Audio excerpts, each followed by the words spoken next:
The 90s. What a great decade for games. And what did I play mostly back then? Well, point and click adventures was my favorite genre. So why not talk about my favorite games from back then in order of greatness? And as a short disclaimer, these are my personal favorites. I know objectively that some games up there are maybe not as good, but it's just how I remember them and what I love to play back then. And as a side note, I condense adventure series into a single title that I liked most, because otherwise this video would just go on forever. Really Beamish is not part of this list, unfortunately. It's just an honorable mention. So without further ado, let's start with place 25.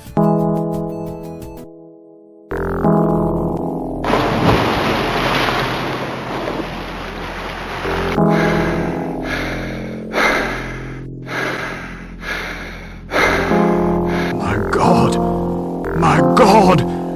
Help me! This is Shadow of the Comet, a game that looks great, has a really great atmosphere, unfortunately doesn't play that well and has a very frustrating ending, at least in my book.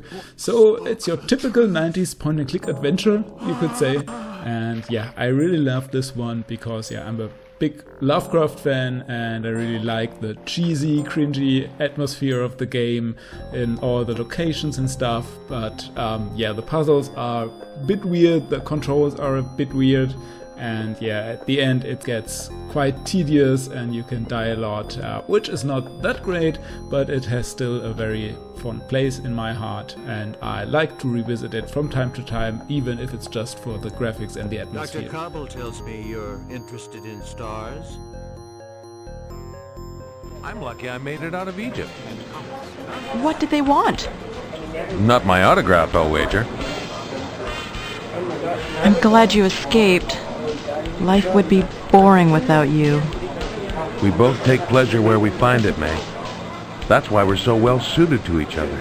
Yes, and New York is only a few hours away. The Riddle of Master Loom. Man, I want to love this game. It has all the FMV cringe and all the great characters that you would love to have in such an adventure game. But it also has a lot of problems, unfortunately.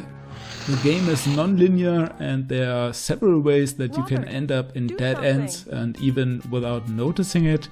And there are a lot of logic puzzles, and well, generally I'm not much of a fan of logic puzzles anyway, but there are some that are really frustrating, at least in my book. But I still really like this game. It has some great locations, some very funny characters, and how could you not love the mixture of the pre-rendered backgrounds with the FMV on top? Someone's after the Emperor's seal.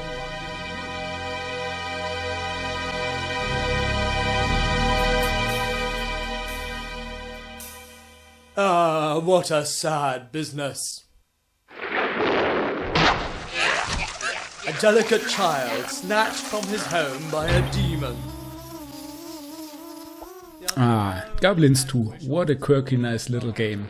I just recently did a review on Woodruff and the Snibble of Azimuth, so I was hesitant if I should put that on this place, but even if it's probably the better game, I just felt more nostalgic for the original Goblins, and I still remember how I played that game on the Amiga of a friend, and we had great time figuring out what you're supposed to do.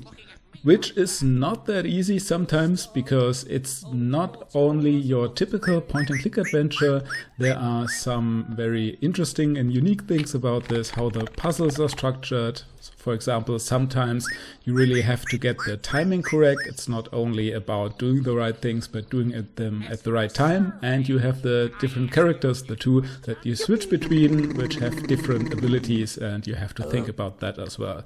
Nice little game. Some puzzles are a bit strange, but I really like the style and the humor. Dear sir, you look powerful.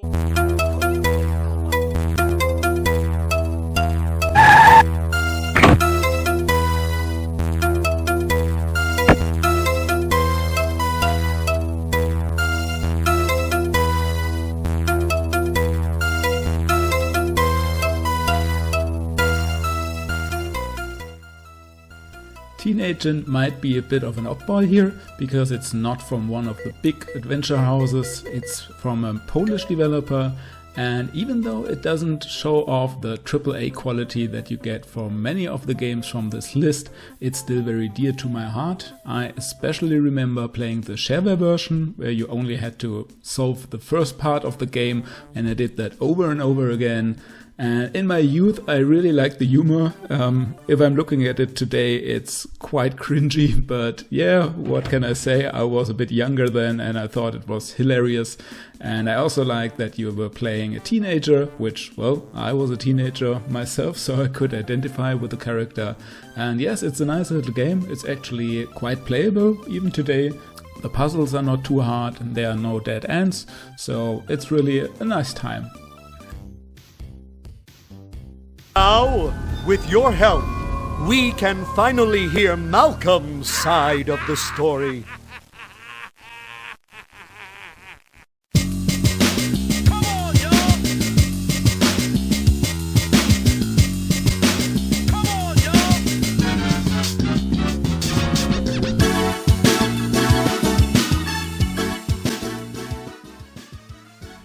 Legend of Kyrandia, a great adventure series by Westwood Studios, the maker of Command & Conquer and Lands of Lore. But why did I pick the third part? Well, it was the only part I owned. It's as simple as that. So I didn't play the second part, and I know many people say it's way better, but yeah, I played the third one and I still liked it. Especially because you are able to play the bad guy here, and that was something pretty new to me, and you can actually lie to other characters on purpose, which sometimes is quite funny. The graphics didn't age that well, unfortunately. Back then this 3D rendered stuff looked really cool, but today I wish they had kept the pixel art from the second game. But nevertheless, I think it's a cool game. The puzzles are sometimes a bit crazy, but it's still very unique.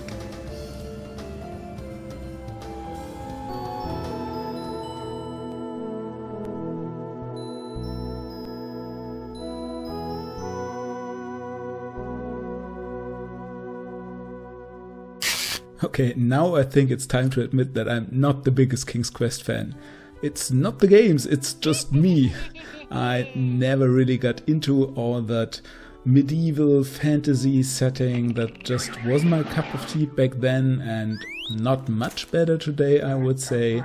Still, I felt I had to place the game somewhere on my top 20. I mean, these games are cool, and the one game of the long series that I actually played for a while was King's Quest VII, and I really enjoyed it back then because the art style was more like a Disney cartoon, which was quite new and looked quite spectacular during that time. And I also found it interesting that you were not playing that guy from the other games, but you were actually playing a female character, and I thought that was kind of interesting. So it's a really cool game, but not higher on my list. I'm sorry. Have you learned to speak English yet? I don't speak pygmy. Goodbye.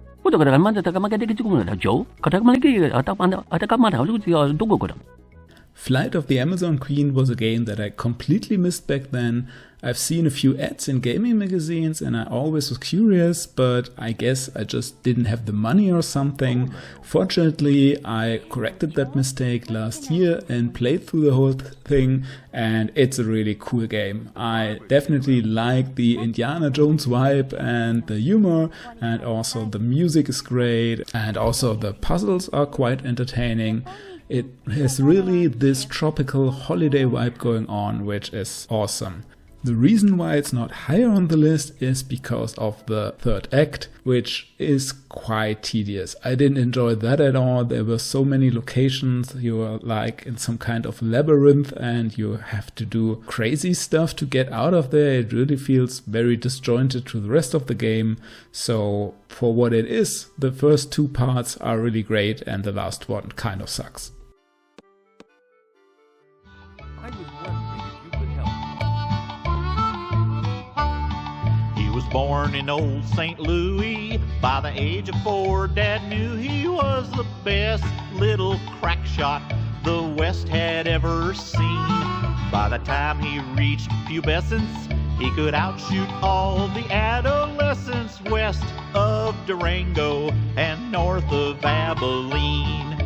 Pharkas, Freddy Pharkas. One of the lesser known I love games is Freddy Pharkas, and it's a really cool one actually. I really enjoyed the mix of a Wild West setting with comedy. The characters are funny, the location is everything that you would expect from a Wild West town, and it looks really cool as well. The graphic style is quite unique in my opinion. It has this caricature art style and a lot of bright colors. The puzzles are okay, a bit hit and miss, and it's quite tedious that you have to do the pharmacy day job where you have to mix all the different pills, medicine and recipes, which I think was kind of a copy protection. I'm not quite sure, but yeah, it's fun the first time, but it becomes a bit tedious afterwards. But that's not a big issue. Great game, and I think it's been overlooked by many people.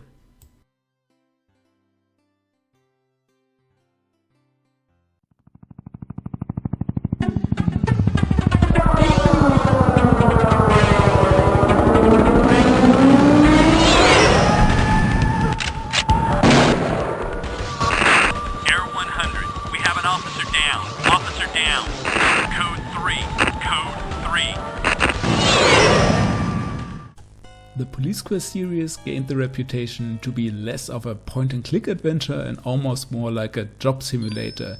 You have to follow protocol very neatly, and it's not so much about having puzzles, but more about busy work and to know what you should do as a police officer.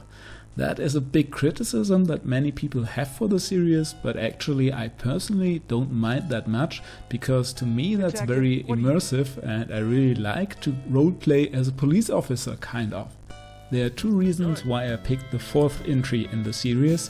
The first is that it wasn't that hard. I had problems with the older Police Quest games where you could also die a lot, but I was able to play through Police Quest 4 almost completely without a walkthrough. And the second reason is I just adore the graphics. I mean, it's so 90s FMV style, really brings you back to that era. There are so many actual locations in the game which really are almost like a small time capsule, and you can talk to the characters, see the fashion, see what it was like in the 90s. And not just by pop culture reference, but because the game is more down to earth, it's actually closer to the real thing than many games that try to emulate that decade.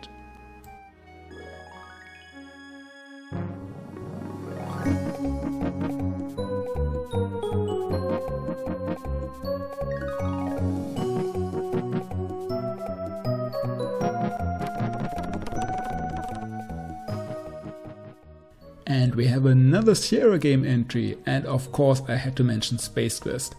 I really love the series, even though I have to admit it hasn't aged that well, gameplay wise at least, but Roger Waco is such a cool character and the universe is really great, so I still have a very soft spot for the series.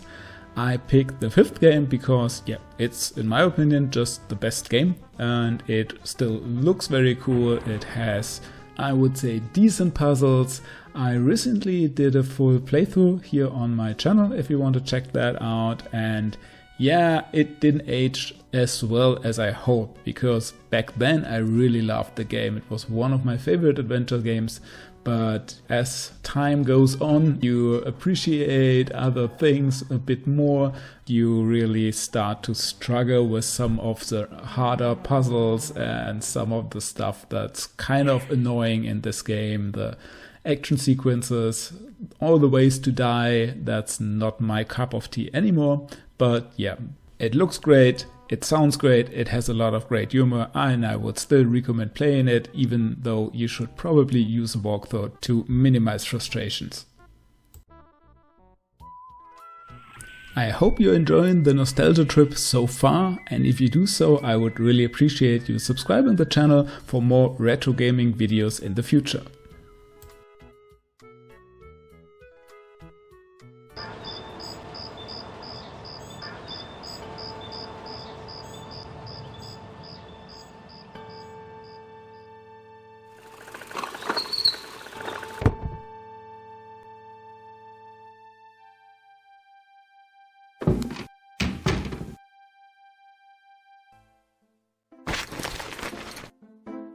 I bet. Just a minute.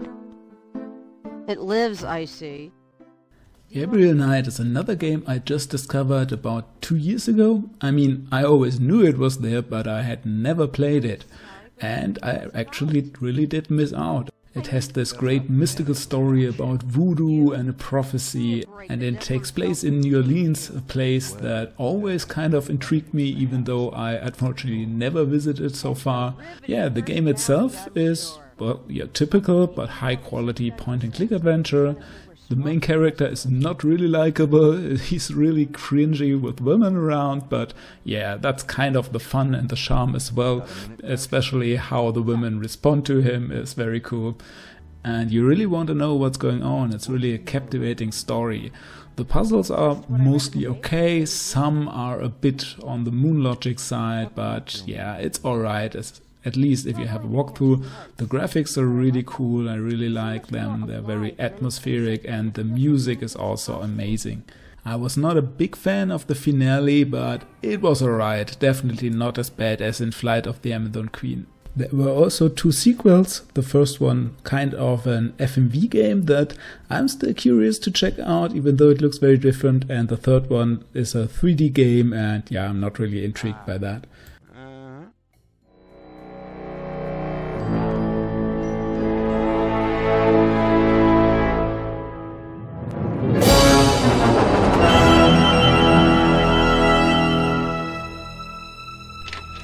Sorry for the wait, Mr. Flores. I am ready to take you now. Take me? Take me where? Now, there's no need to be nervous. And we got our very first LucasArts entry in the list, it's Grim Fandango. It's a really cool game, and in contrary to many of the other games we've talked so far, it's actually really great to play, has cool puzzles and stuff, so from the gameplay perspective everything's fine, but it doesn't look that great in my opinion. The 3D graphics haven't aged that well, and even the remaster doesn't change a lot about that. I guess that's also the reason why I wasn't such a big fan back in the day, even though the setting is really cool. But another thing that's really standing a bit in the way of the game were the controls. Here, as you see in the remaster, you can control the character with a mouse, which is kind of convenient, but in the original you had to control him with a keyboard with 10 controls, and that was really annoying. Also, the inventory is quite tedious. Yeah, but overall it's a great, very unique game. It's funny and it has a lot of charm and a great world to experience.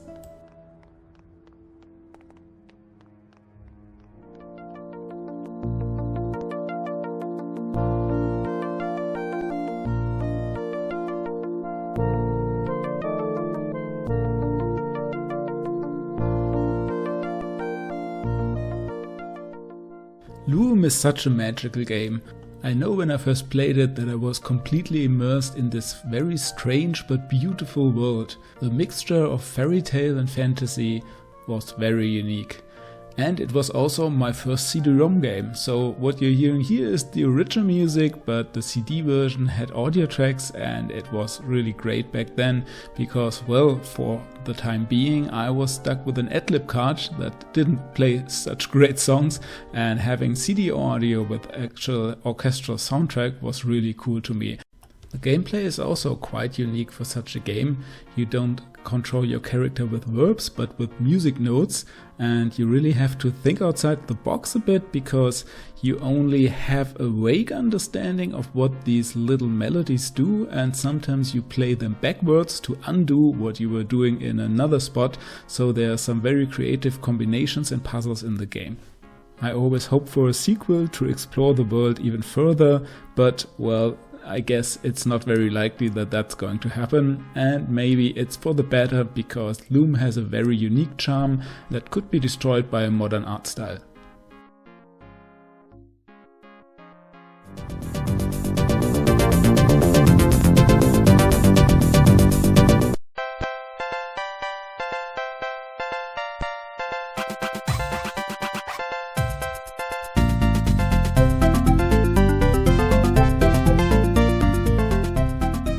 Now this game might be new to you because it has only been released in Germany. If you've watched my Werbespiel video, then you might have heard about it already. It was an advertisement game for the beefy sausages and a really great one. A full-fledged point-and-click adventure where you explore a Hollywood studio with all the different sets and characters, and there are a lot of spoofs of Hollywood movies and cliches, and it's quite funny but also boasts quite a lot of decent puzzles. So even though it might not have the same production value as some of the very big games, I would still recommend playing it if you understand German, this is. Otherwise, well, I'm sorry to tell you that you missed out, but who knows, maybe someday someone will do a fan translation of the game, even though I doubt it. And did I mention, the game was free, so obviously it earned bonus points with my younger self.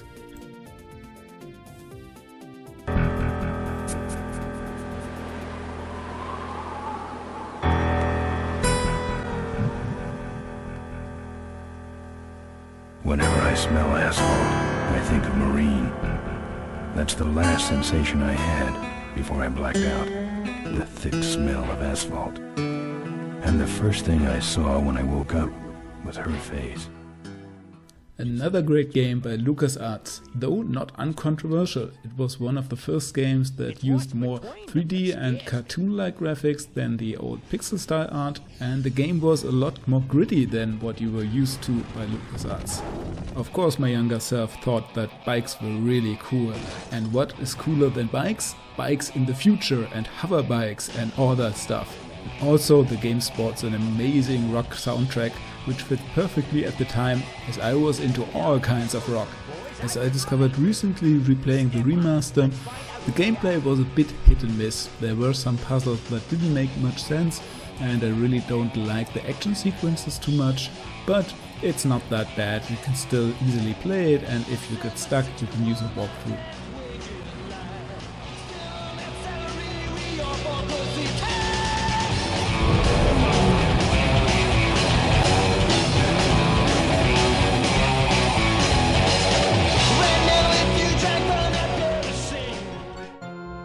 That's been it for the first 15 entries in my top 25 point-and-click adventures from the 90s.